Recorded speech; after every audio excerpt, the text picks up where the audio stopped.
Buenos días. Vamos a empezar orando para ponernos en la mano de Dios y concentrarnos en su palabra.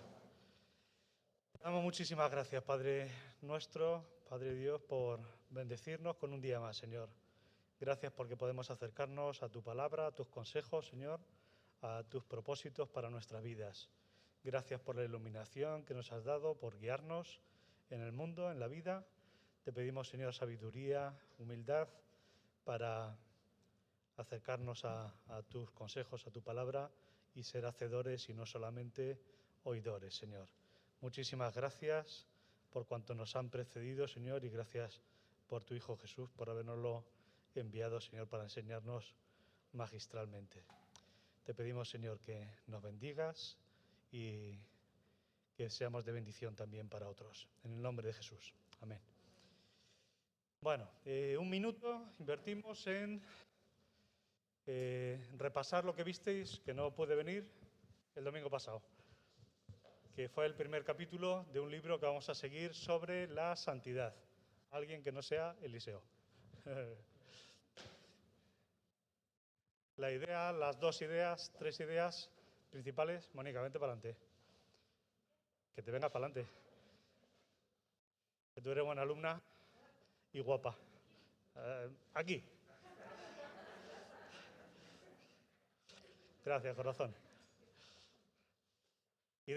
Una idea del domingo pasado.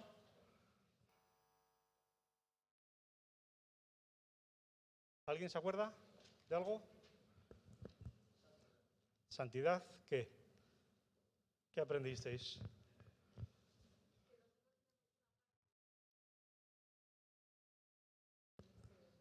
Muy bien, en este libro. Muy bien, ¿alguna cosita más?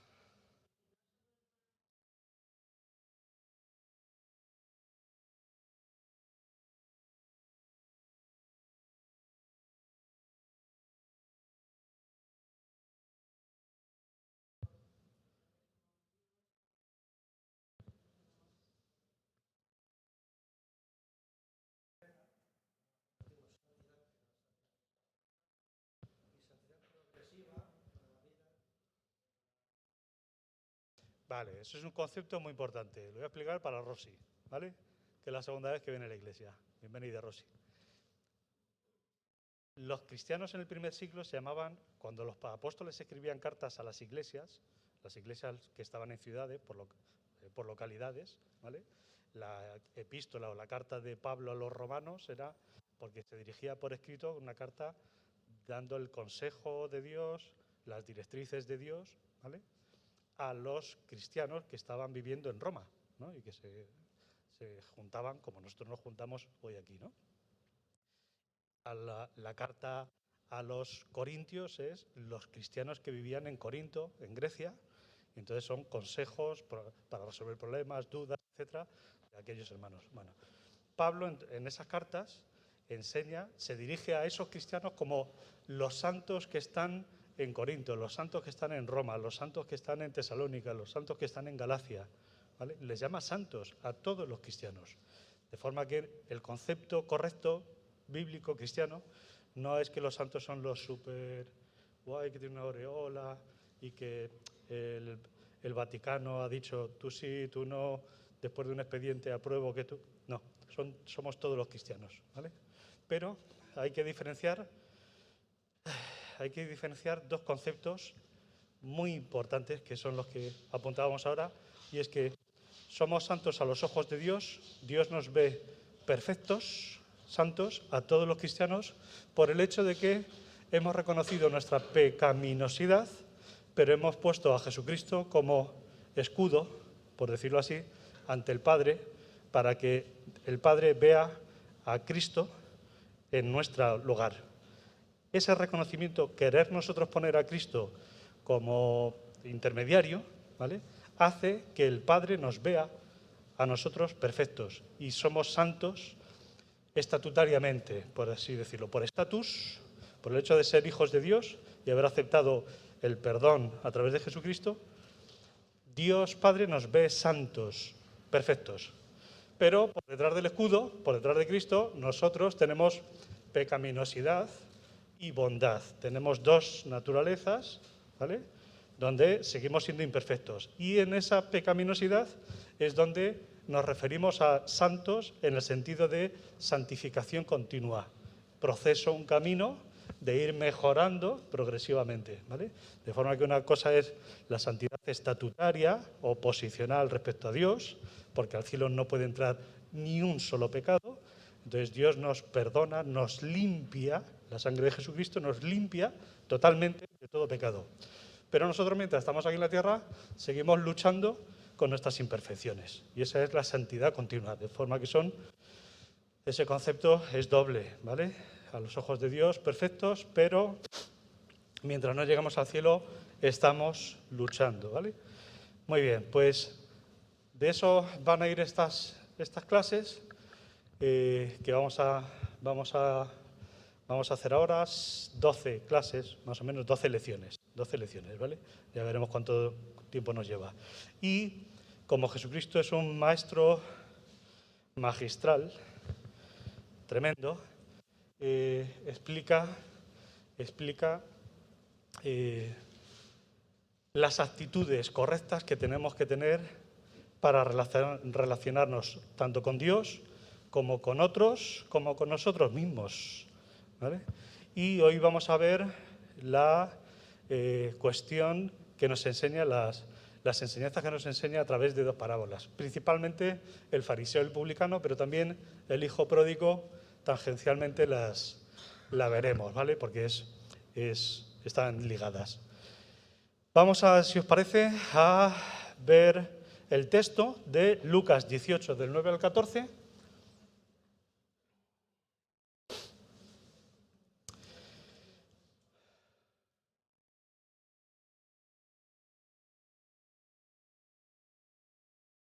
Y claro, no tiene desperdicio, porque Jesucristo da lecciones.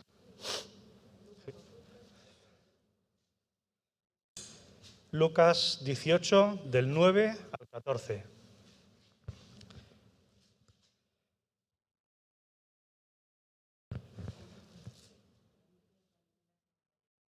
¿Cómo? Ah, muy bien, pues bienvenida. Si tienes algo. ¿Tú? Jenny. ¿Perdón? No te oigo. Ah, Jessica. Muy bien. Bienvenida, Jessica. Si tienes alguna duda, preguntas también. ¿Vale? Vale. En historietas, por decirlo así, las parábolas son como cuentos, historietas, ¿vale?, breves, que tienen una tremenda enseñanza por parte de Jesucristo, que es un gran maestro o el maestro. Y vamos a leer, ya este primer versículo nos da la pista. Dice, algunos que confiaban en sí mismos como justos. De eso va a ir la lección, ¿vale? O gran parte de todas estas lecciones. La autojustificación, ¿vale?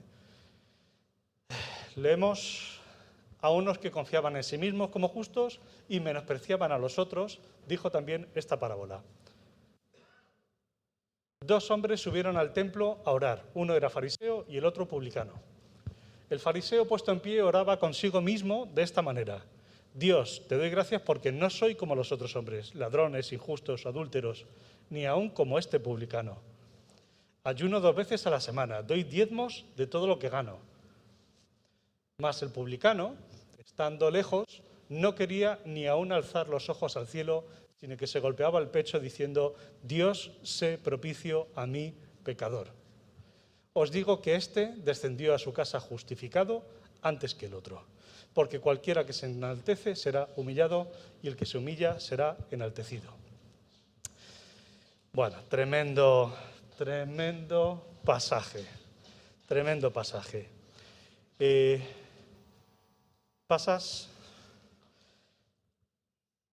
Tenemos puntos, como cristianos, tenemos puntos en común tanto con el fariseo como con el publicano. El publicano era el recaudador de impuestos, el maldito inspector de Hacienda que trabajaba para el enemigo, los romanos. Ese era como hemos visto, junto con los samaritanos, que en nuestra jerga actual los samaritanos equivaldrían a los gitanos o los inmigrantes, algún tipo de inmigrante, ¿vale? Eran muy despreciados por los judíos, ¿vale? Como segunda división. Y estos, los publicanos, los que cobraban impuestos para los romanos, o sea, los romanos el enemigo, el imperio que nos ha invadido. Y encima, mi vecino judío, cobra impuestos para ellos. ¿Y cómo cobraba impuestos? Los publicanos eran los recaudadores de impuestos y hacían como se ha estado haciendo en la Corona de Castilla hasta hace 4 días. No sé hasta qué siglo, pero fácilmente hasta el siglo XVI, por lo menos, se estaba. El rey decía, necesito recolectar 500 millones de pesetas, ¿no? Entonces le decía a los duques 1, 2 y 3, ¿me dais los 500 millones por adelantado? 150, 150, tal.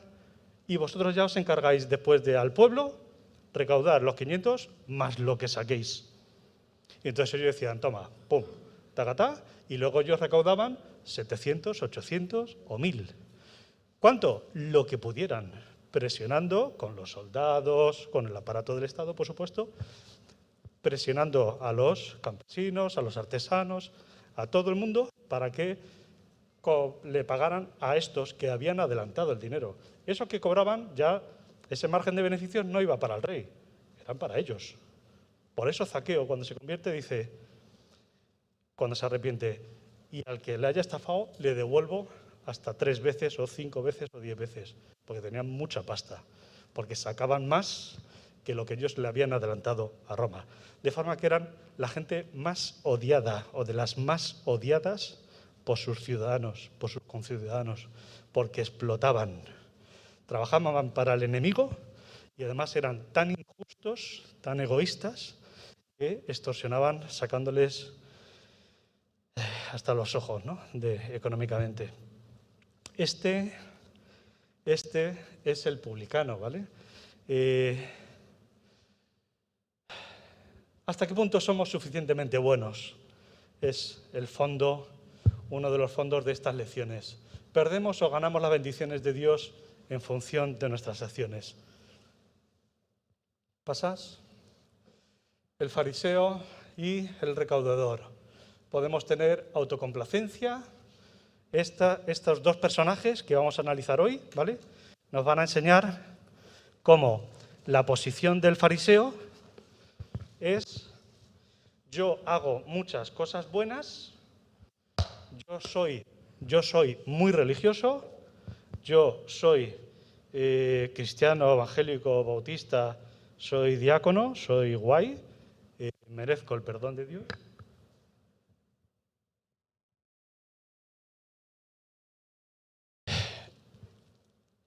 Y otros son peores que yo. Yo, bueno, no soy tan malo. ¿Por qué? Porque yo no adultero, no robo, no blasfemo, ¿vale? Entonces yo estoy de la media para arriba, estoy bien. Pero por otra parte, podríamos tener, y eso es autocomplacencia, autojustificación, en el fondo soberbia, orgullo, soberbia. Y esa es una de las actitudes que podemos tener en nuestra vida cristiana. En nuestra vida cristiana. Autoconformarnos, autojustificarnos, complacernos con estamos bien, no somos tan malos, etcétera, etcétera. Y la otra actitud, también negativa, es tener un sentimiento de culpa continuo, ¿vale? Cuando decimos, soy muy pecador, soy un desastre, no levanto cabeza, qué torpe soy, otra vez y otra vez. Aunque nos hayamos arrepentido, ¿vale? Aunque nos hayamos arrepentido, porque Dios, si nos hemos arrepentido de corazón y hemos pedido perdón a Dios, Dios nos perdona, pero nosotros no queremos perdonarnos. Entonces, en el fondo, aparte de que psicológicamente sea muy malo para nosotros, en el fondo lo que subyace es la idea, de Dios me perdona, pero yo no. Entonces, ¿quién es más importante? ¿Dios o yo? No, es que Él me dice que me perdona ya, pero yo no. Entonces, ¿qué estás diciendo? Estás echando un pulso a Dios de que tú eres más importante, de que la última palabra la tienes tú, que no te quieres perdonar. ¿Me entendéis? Y hasta nuestro propio comecocos es pecaminoso, no perdonarnos a nosotros mismos. Porque en el fondo lo que estamos diciendo es, Dios, no me vale tu perdón. No me vale tu perdón significa menosprecias lo que Él dice que quiere hacer por ti. Le menosprecias. Y cuando dices que no te perdonas a ti mismo, ¿vale?, te estás haciendo más grande que Él. Estás queriendo tener la última palabra. ¿Veis? Esto lo retocaremos un poquito más adelante cuando nosotros queremos prevalecer respecto a Dios. Valentina.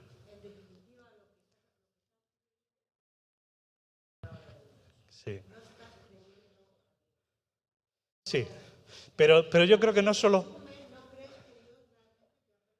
Sí, pero...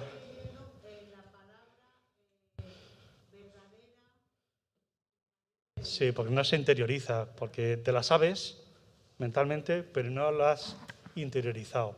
Tú no te perdonas a ti mismo, o bien porque no crees que Él sea sincero, Dios, cuando dice que te perdona y te quiere perdonar, y no te lo crees, porque tienes una barrera, ¿vale? O bien porque tú dices, bueno, ya, sí, Dios me perdona, sí, yo sé que Dios me perdona, ya, pero yo no. Yo quiero indagar ahí en ese, ya, pero yo no me perdono, ¿no? Cuando estamos hablando cuando existe un arrepentimiento verdadero, ¿vale? Cuando existe un arrepentimiento verdadero. El fariseo, eh, el fariseo tenía una actitud de autocomplacencia que hacía que su conciencia estuviera dormida. ¿Por qué? Porque dice, como la gente nos dice, cuando hablamos del Evangelio a la gente, nos dice, no, si yo no robo, no mato, no me voy con fulanas, entonces soy mala persona. Esa era la actitud del fariseo, ¿vale? Yo no lo hago tan mal, ¿vale? Y en cambio, el publicano, el recaudador de impuestos, tiene la actitud correcta. No hacía lo correcto, pero se arrepiente correctamente y tiene la actitud correcta ante Dios, que dice, Dios, ten misericordia de mí, el pecador. No por un pecado, fijaros. Cuando en nuestra traducción en castellano dice, ten misericordia de mí, pecador. Él está diciendo ahí el pecador, es decir, él se siente intrínsecamente mala persona, pecador, naturalmente, de naturaleza pecadora. Su naturaleza es pecaminosa y lo reconoce. Así que su actitud es de verdadero arrepentimiento. Y esa actitud es la que quiere que tengamos, es la que Dios quiere que tengamos. Podríamos tener un sentimiento inflexible de culpa, no perdonándonos, como decía, ¿vale?, o autojustificándonos. Fariseo. Vamos a analizar un poquito el fariseo.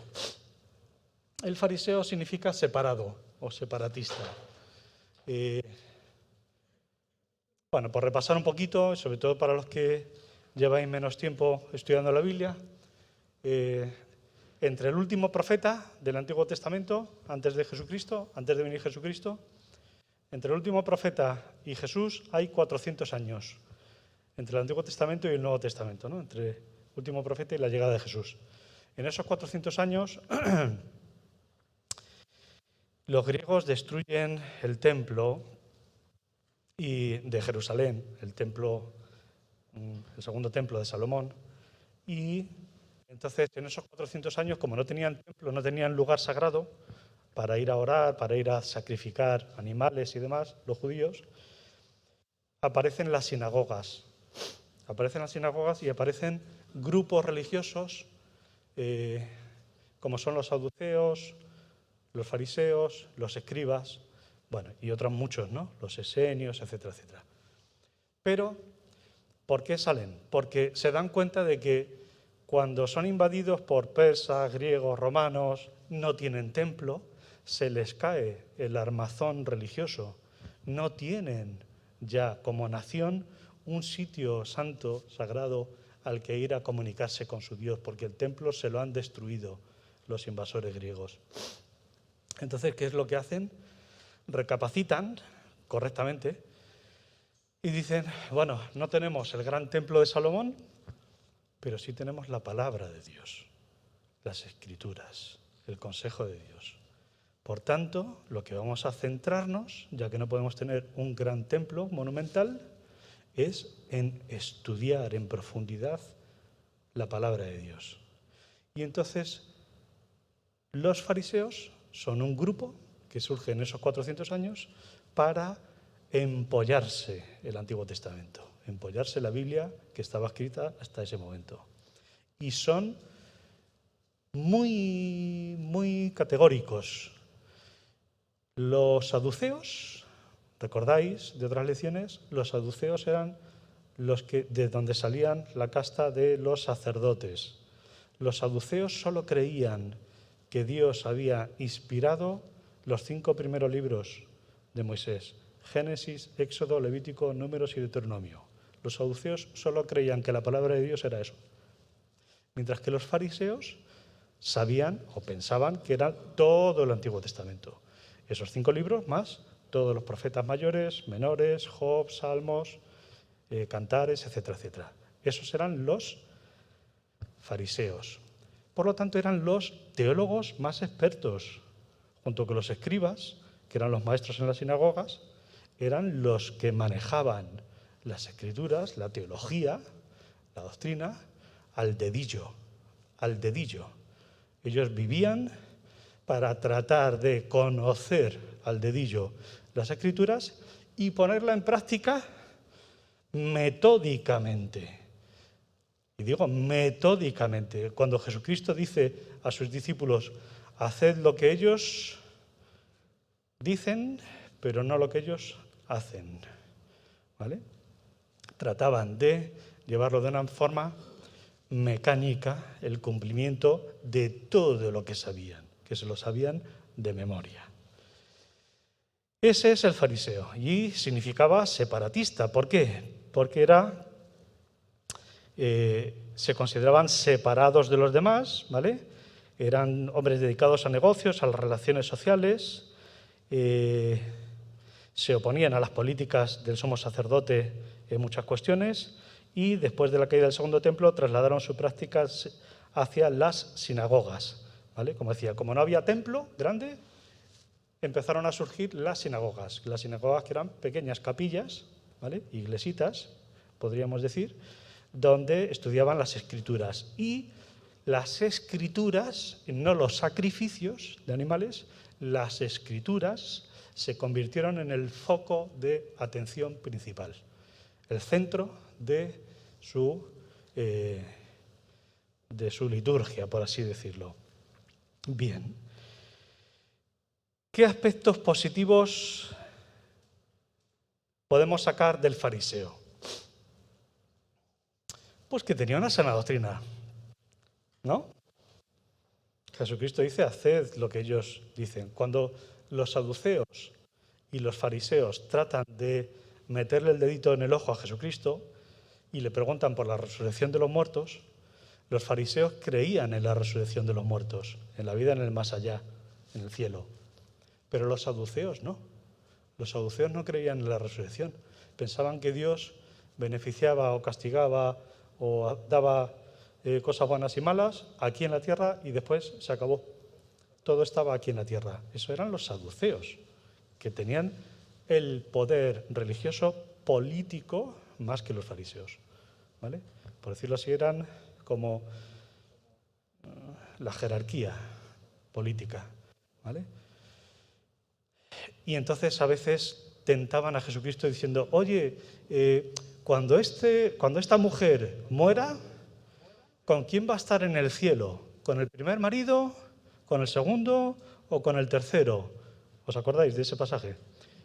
¿Por qué dice la Escritura? Porque querían tentarle. ¿Por qué? porque los saduceos no creían en el cielo y los fariseos sí, entonces querían ver si Jesucristo era más de una inclinación de un grupo o de otro, para encasillarlo y hacerlo, este es de los míos, no, este es de los míos, ¿no? Bueno, estos son los fariseos, ¿vale? Y se creían a sí mismos la crème de la crème, la crème de la crème, a nivel de puritanismo judío. ¿Qué aspectos positivos tenían? Pues hombre, eso, la sana doctrina. Eran expertos en las Escrituras, muy expertos. Y como consideraban no solo los primeros 5 libros de la Biblia, sino todo el Antiguo Testamento, pues entonces creían. Claro, hay ángeles, hay vida más allá, que aparecen después de los 5 primeros libros, y como ellos creían en todo el Antiguo Testamento, pues creían en esa vida del más allá, ¿no? Nosotros también podemos estar muy satisfechos con nuestra doctrina, ¿no?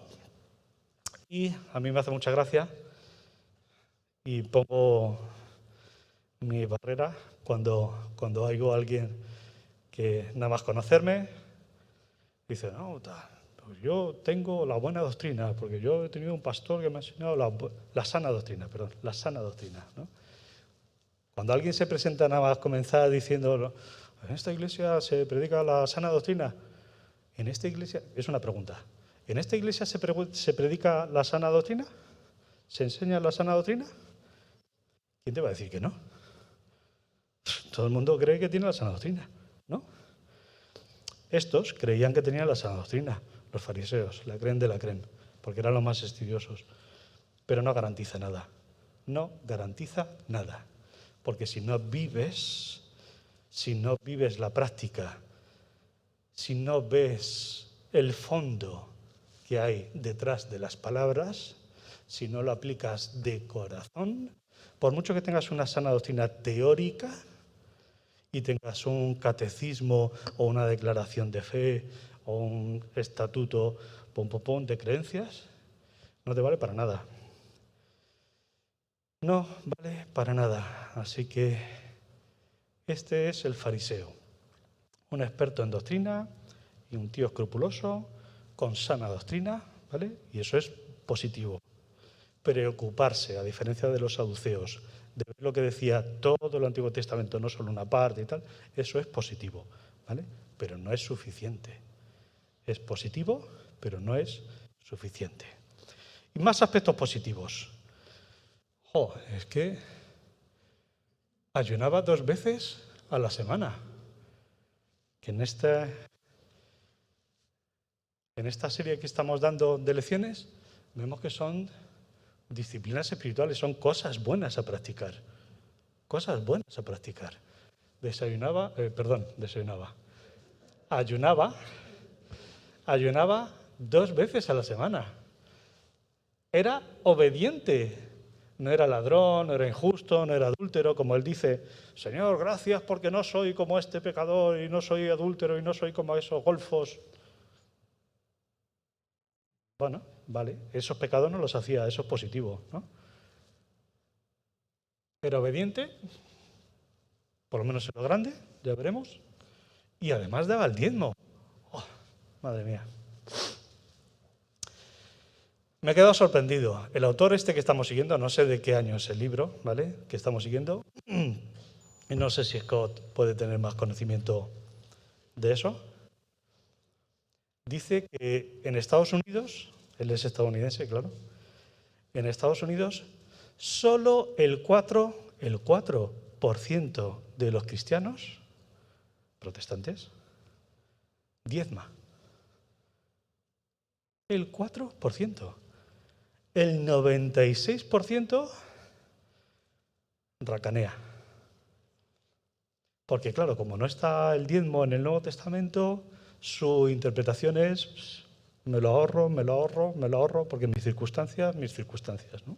Bueno, no vamos a entrar en detalle sobre esas cuestiones. Ya sabemos que el Nuevo Testamento, aunque explícitamente no lo dice, nos da libertad, pero también nos da responsabilidad para manejar las fianzas. Pero es sintomático. Este hombre, el fariseo, diezmaba, es decir, aportaba al templo, ¿vale?, para mantener el sistema religioso, aportaba para lo que hoy llamaríamos los servicios sociales del país, ¿vale?, que era el mantenimiento de los pobres, las viudas, los huérfanos y demás. Aportaba voluntariamente, aparte de ese diezmo, aportaba voluntariamente también un pico para las fiestas religiosas nacionales, ¿vale?, donde los más ricos compraban más comida o bebida o se encargaban del banquete, mientras que la gente más humilde, más pobre, pues participaba igualmente en el banquete sin haber aportado, porque no podían, o aportando muy poco, ¿vale?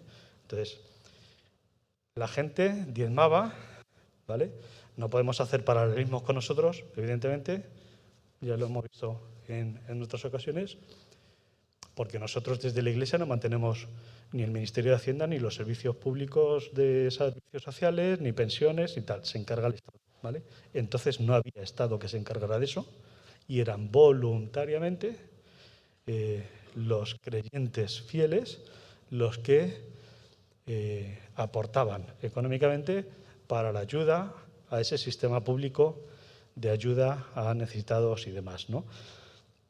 De forma que esta gente, estos fariseos, bueno, pues oye, cumplía, daba el diezmo y daba dinero a los pobres y a las fiestas, ¿no? Y era buena gente, parece. Pero ¿cuál es su error? El orgullo. Fijaros, si tenéis la Biblia, leeros los primeros versículos.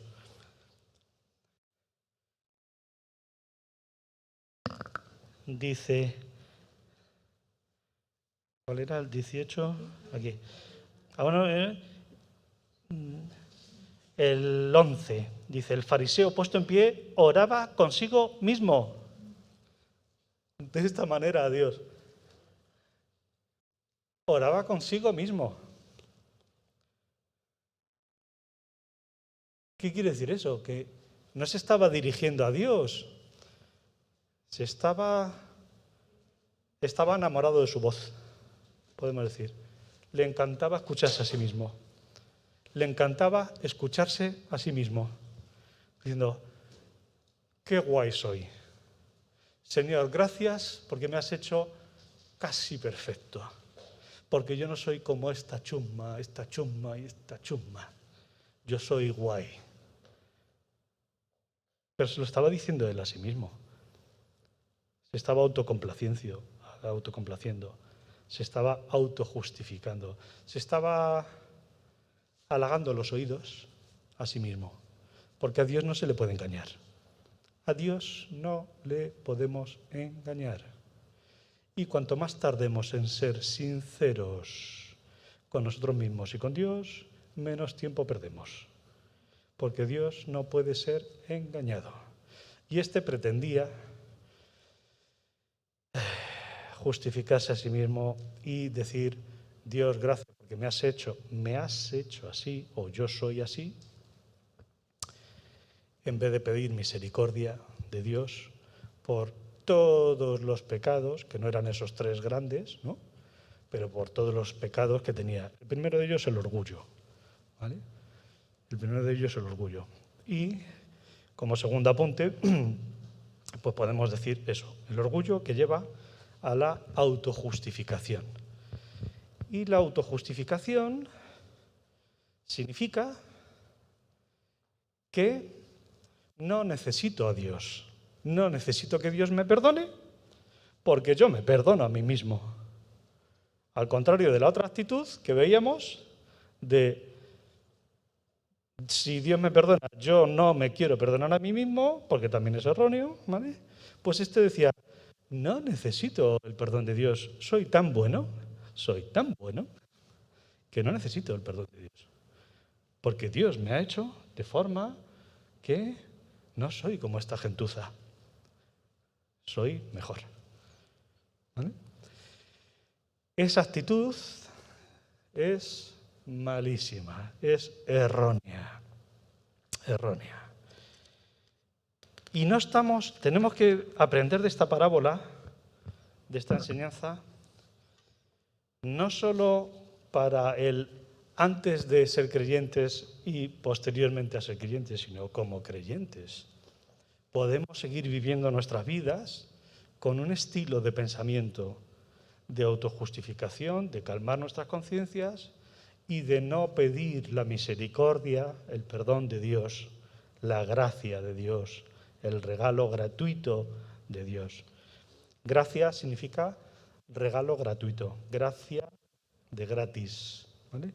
Dios nos perdona gratuitamente, eso es de gracia, gratuitamente, cuando nos arrepentimos y le pedimos perdón sinceramente. Dios entonces, por misericordia, por gracia, nos perdona gratuitamente. Y ahora vemos un poquito, bueno, ¿alguna duda? ¿Alguna aportación sobre el fariseo? ¿No? Es fácil, ¿no? Muy bien. Pues vamos a analizar un poquito al inspector de Hacienda, al publicano, al recaudador de impuestos para Roma. Sí.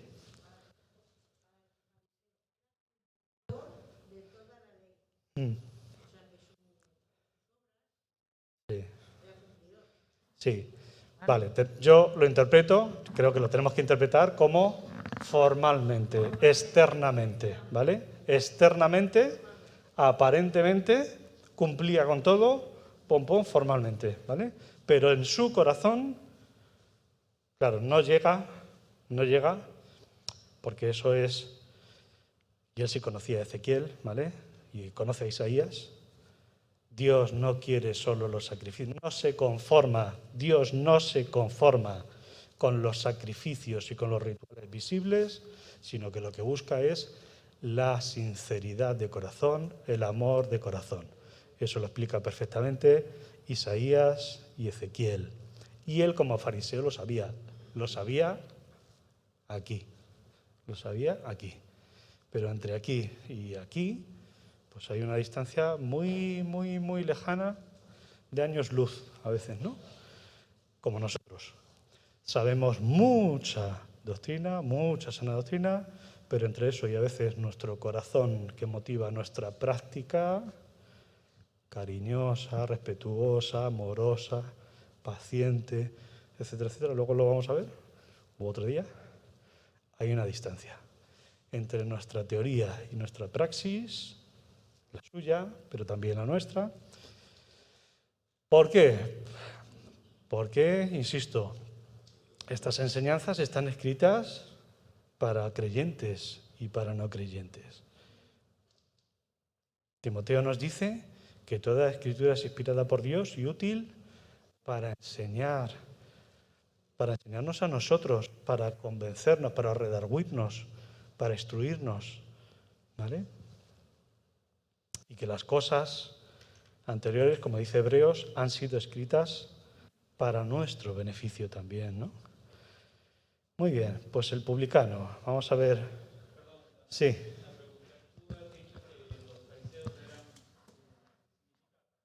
Sí.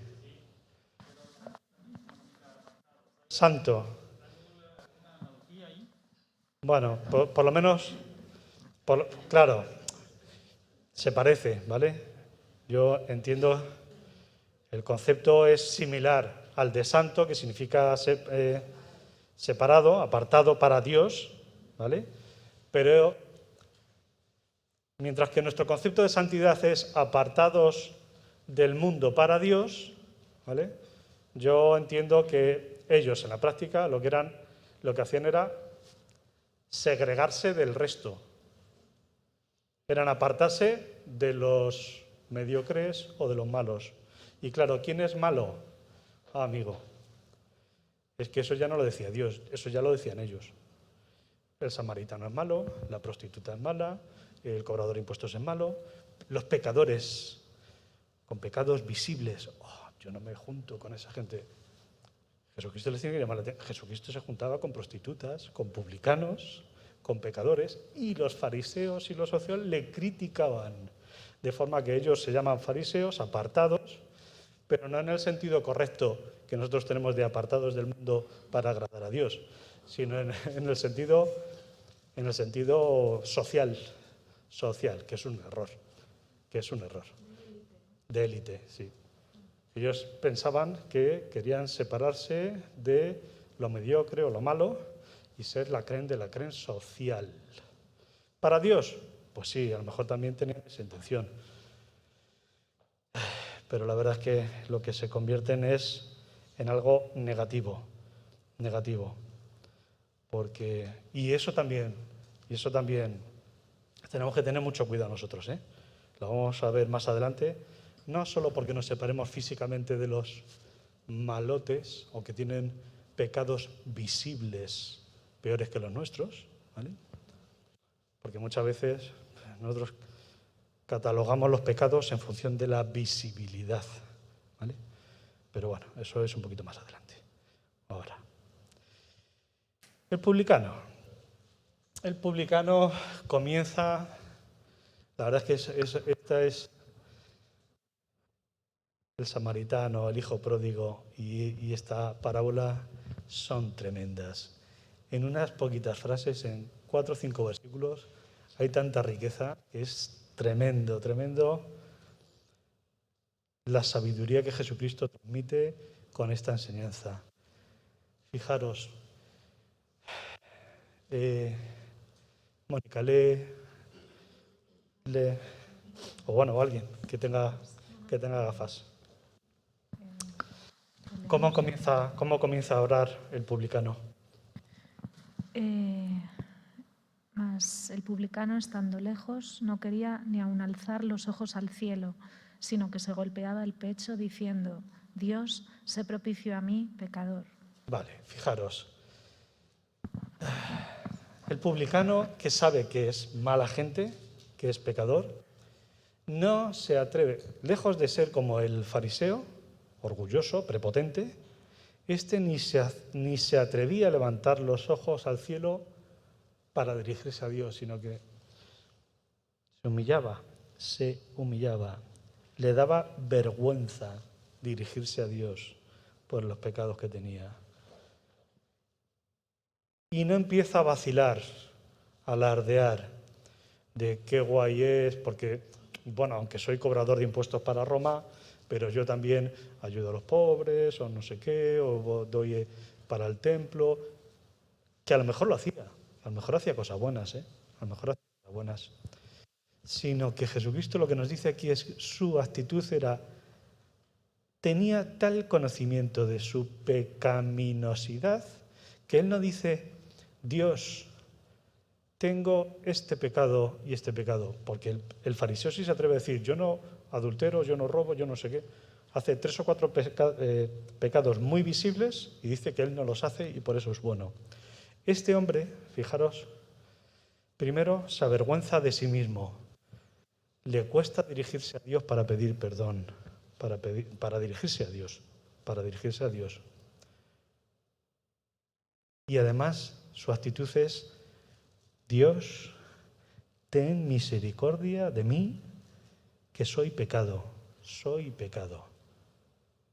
No pecador, o sea, no tengo un pecado, 2 pecados, 3 pecados, sino que soy el pecador. Él sabe que su naturaleza es intrínsecamente mala, mientras que el fariseo se pensaba que era intrínsecamente bueno. El publicano dice: Dios, ten misericordia de mí, que soy el pecador.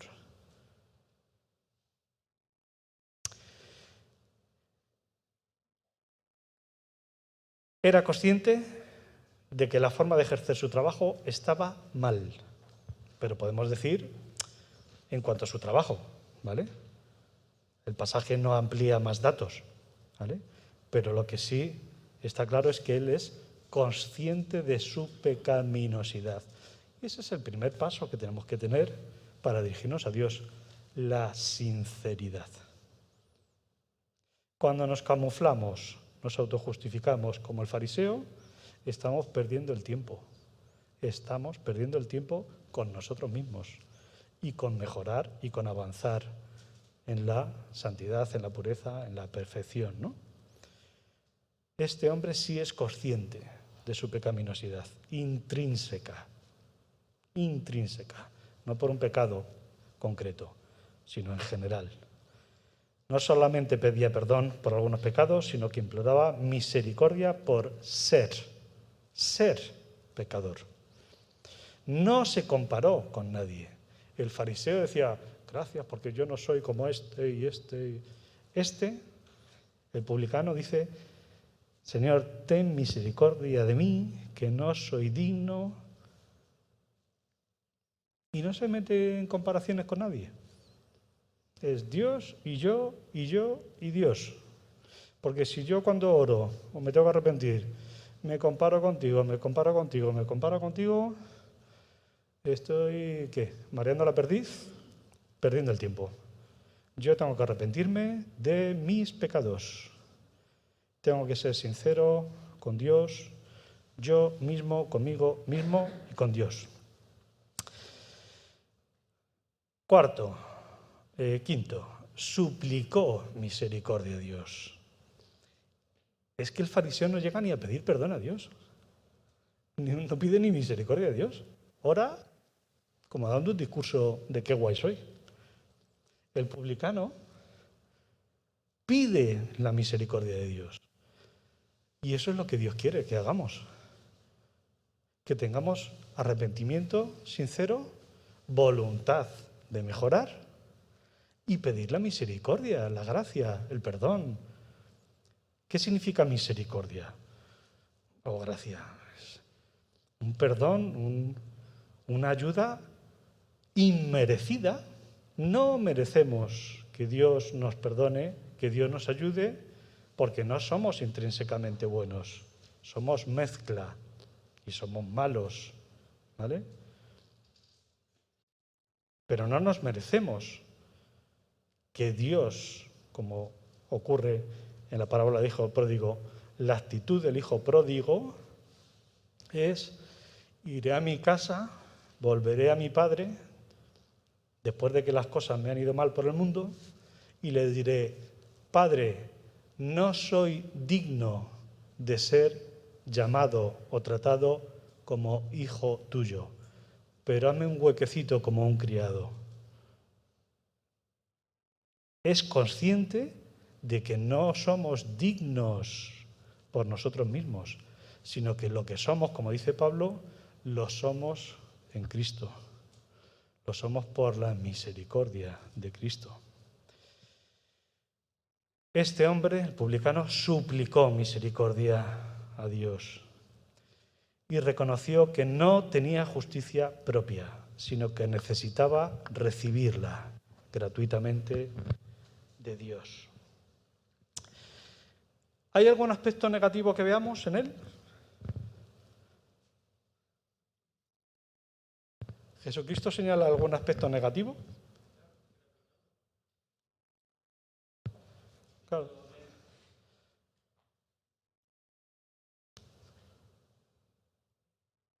No, Jesucristo no dice nada negativo de él. De este sinvergüenza, Golfo Cirrabares, que cobraba impuesto para los enemigos y mucho más que lo que debía, Jesucristo dice, será un Golfo Cirrabares, pero tiene una actitud de humillación, de humildad, de reconocimiento, pide perdón, pide misericordia, ha hecho el paquete completo, está perdonado. Y dice, y este salió justificado antes que aquel.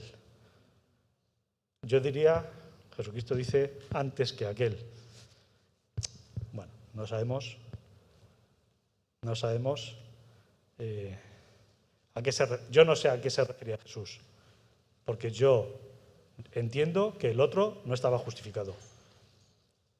El fariseo no estaba justificado, porque no había tenido arrepentimiento. Y por mucho que sus obras visibles fueran dignas, pero bueno, Jesucristo dice, el publicano, el malote, salió justificado antes que el otro. Bueno, como era un caso ficticio, tampoco podemos pensar en una persona real si se arrepintió de verdad luego, con más tiempo, no sé qué. Bueno, porque era un caso ficticio, era inventado. Sí.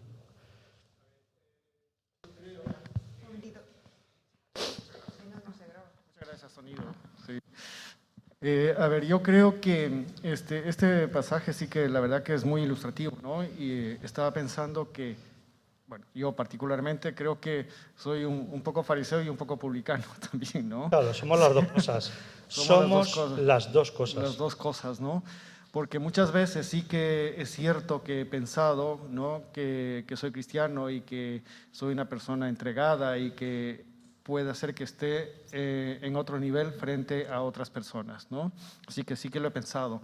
Claro, con una arrogancia y una estupidez muy grande porque uno no sabe qué puede pasar en el futuro. Uno puede caer y uno puede caer muy hondo, ¿no? Porque realmente, a pesar de ser cristianos y todo eso, somos muy frágiles y yo soy una persona muy frágil en donde puedo caer y puedo sentirme tentado, ¿no? Ahora bien, por otro lado, sí que es cierto de que a pesar de que somos santos y que estamos bajo la gracia y que tratamos de tener una vida pues muy cerca a lo que dice la palabra, sin embargo fallamos y yo soy el primero, ¿no? Y que sí que muchas veces me he sentido, ¿no? Sí, Señor, ten misericordia de mí, ¿hasta cuándo va a ser esto, no? ¿Cuándo voy a cambiar mi temperamento? ¿Cuándo voy a dejar de ofender a la gente? Porque muchas veces ofende sin querer o muchas otras cosas, ¿no? Entonces, y también, claro, cuando leo la palabra y dice que no hay ni uno solo santo, sí que me da tranquilidad también, ¿no? Y cuando la palabra dice que el Señor vino no a salvar justos, sino a salvar a los pecadores, pues siento tranquilidad y me siento dentro de ese grupo también, ¿no? ¿Sí? Pensando en la gracia y el perdón que el Señor ha tenido hacia nosotros sin merecerlo, ¿no? Porque imagínate quién soy yo para que el Señor se haya fijado en mí. No, nadie, pues una hormiguita ahí, ¿no? Y sin embargo el Señor en su infinito amor se ha fijado en mí. Y eso uno tiene que agarrarse realmente de eso, ¿no? De ese perdón, de ese amor inmenso que ha tenido el Señor, de esa misericordia tan grande de rescatarte y ponerte dentro del reino, ¿no? Como un hijo de Dios. Entonces, sí que es muy ilustrativo este pasaje porque pues pienso de esa manera, ¿no? Y me hace amar mucho más a Dios, ¿no? Porque por las obras nadie va a llegar a Dios, ¿no? Por más bueno que sea, que hay tanta gente buena en el mundo que no son cristianos, son muy buenos, pero la verdad que es una pena que esas personas, pues si no aceptan al Señor, no van a llegar.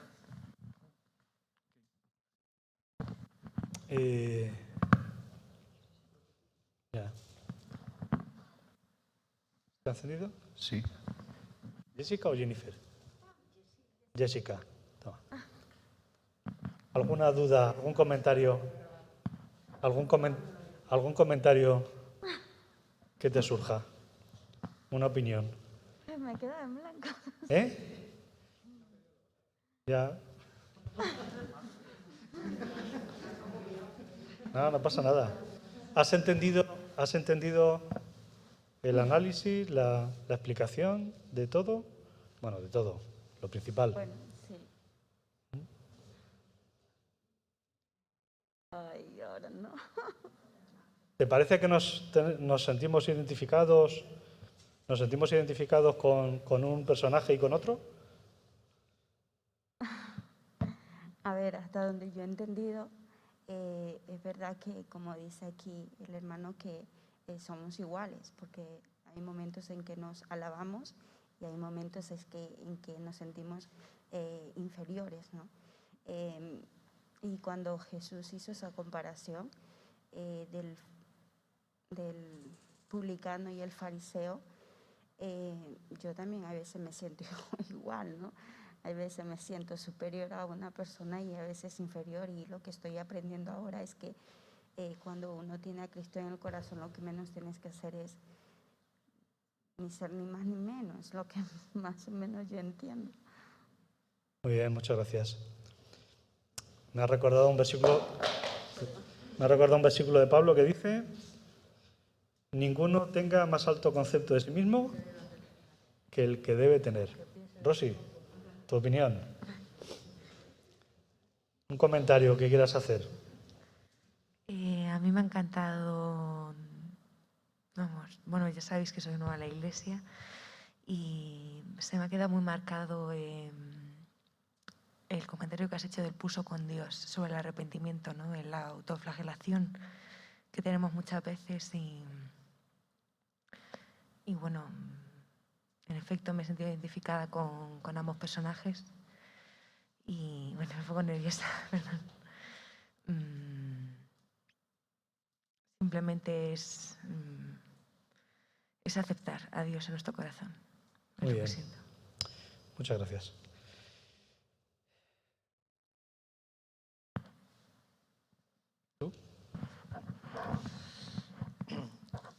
Las palabras justificado antes que el otro.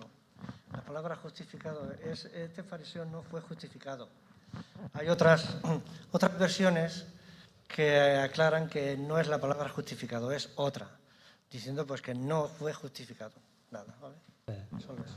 Bueno, no he indagado, apágalo, no he indagado en eso, pero sabemos que con esa actitud no podía ser justificado, ¿vale? Bueno, ¿sí?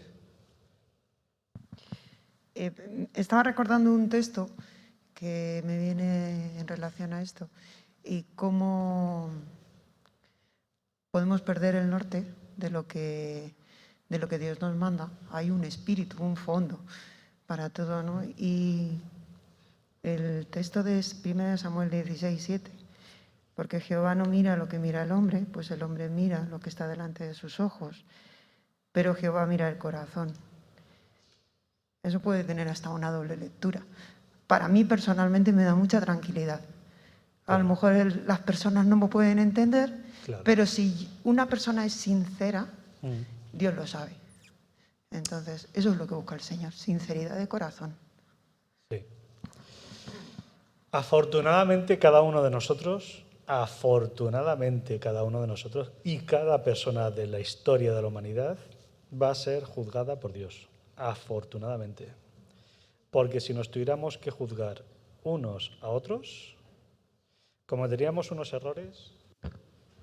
El que creíamos que era una buena persona, no sé qué, es un psicópata asesino por las noches de los viernes que ha matado a 50 víctimas y nosotros le teníamos como, ¡oh, qué buena persona era! Y ha matado a su mujer y nos la colarían por todos los sitios. Por todos los sitios. Y al contrario también. Podríamos decir, ¡guau, este qué malo, qué sinvergüenza y tal, y no sé qué, y hace esto y hace lo otro! Pero luego resulta que ayuda a las viejecitas de su barrio y da dinero a no sé qué, no sé cuánto. Cometeríamos unos errores tremendos, tremendos, e incluso para juzgarnos a nosotros mismos. Afortunadamente seremos juzgados por Jesús, afortunadamente. Que Jesús dice, dice el Evangelio, no necesitaba que le dijeran lo que había en el hombre, porque él conocía el interior del hombre. Afortunadamente Jesucristo conoce nuestros pensamientos, nuestras intenciones al hacer las cosas. Y yo te puedo ofender a ti, o yo puedo equivocarme en la predicación o en la enseñanza, y puedes decir, has dicho una herejía, has dicho una salvajada, no tienes la sana doctrina, por ejemplo. Pero afortunadamente Dios sabe mi intención. Afortunadamente, aunque tú me juzgues como malo, yo tengo tranquilidad de que Dios ha comprendido mi intencionalidad, lo cual no nos exime de que si sabemos que cuando yo te digo, por ejemplo, ¿vale? Yo meto muchas veces la pata en eso. Eliseo, ¿qué golfo eres? Porque Eliseo sabe que vacilamos de esta forma y que nos llamamos de esta forma, por ejemplo, ¿no? Pero la hermana de atrás, que no nos conoce, dice, este hombre está enseñando y dice golfo a un hermano en la casa de Dios. ¿Qué iglesia es esa? ¿Qué pecador es ese? ¿Qué sinvergüenza? ¿Qué tipo? ¿Me entendéis? Y podemos equivocarnos tanto que afortunadamente Dios sí nos conoce. Pero ojo, también, última puntualización y acabamos. Si yo sé que llamando a Eliseo un golfo a él le va a sentar mal, aunque para mí sea un vacile, una forma, porque a todo el mundo le digo golfo, sinvergüenza, ¿qué pasa? Cierra bares, ¿no? Porque me gusta ese tipo de humor, ¿vale? Si yo sé que a Eliseo le sienta mal, entonces yo ya estoy pecando. ¿Veis? Si él y yo tenemos ese rollito de comunicación y nos cae bien, bueno, lo que otros puedan pensar, afortunadamente Dios sabe lo que tal. Pero si yo intencionalmente digo lo mismo, sabiendo que a él le ofende y que no le gusta que le diga eso, entonces yo ya sí estoy pecando. Porque el pecado no es solo lo externo, las palabras. Por eso hay tantos problemas con porque no se ven las intenciones de lo que se vive muchas veces. Entonces, si yo sé que le ofendo y aún así lo hago, mi intención, que sí la sabe Dios, es errónea y sí peco, ¿vale? Por eso creo que es Santiago, ¿no? El que dice, ¿cómo es el versículo? Pero para uno le es pecado. Hacer una cosa le es pecado. Mientras que, o Gálatas, no sé si recuerdo, es en el tema de la comida. No es ese. Romanos 14. Sí, efectivamente. No solo si es tropiezo, sino que tú haciendo una cosa, para ti te es pecado. Pero para mí, que confío en la gracia de Dios y que para mí no tiene significado, el mismo significado, como no creo que esté ofendiendo a Dios en la comida, por ejemplo, ¿no? Si tú crees que comer sangre de ahogado, de un animal ahogado, por así decirlo, ¿vale? Que fue uno de los dilemas. Si crees que comiendo animal ahogado, estrangulado de no sé qué forma, ¿vale? ¿Ofendes a Dios? Como tú crees que al comer de esa forma esos alimentos estás ofendiendo a Dios y lo haces, tú sí ofendes a Dios.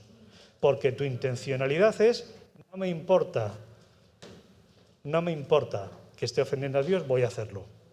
Pero si yo, al comer carne, como Pablo termina enseñando, de ahogado o de lo que sea, pienso que no tiene importancia, sino que eso era una ley sanitaria del Antiguo Testamento y que no tiene trascendencia espiritual, no tiene intencionalidad.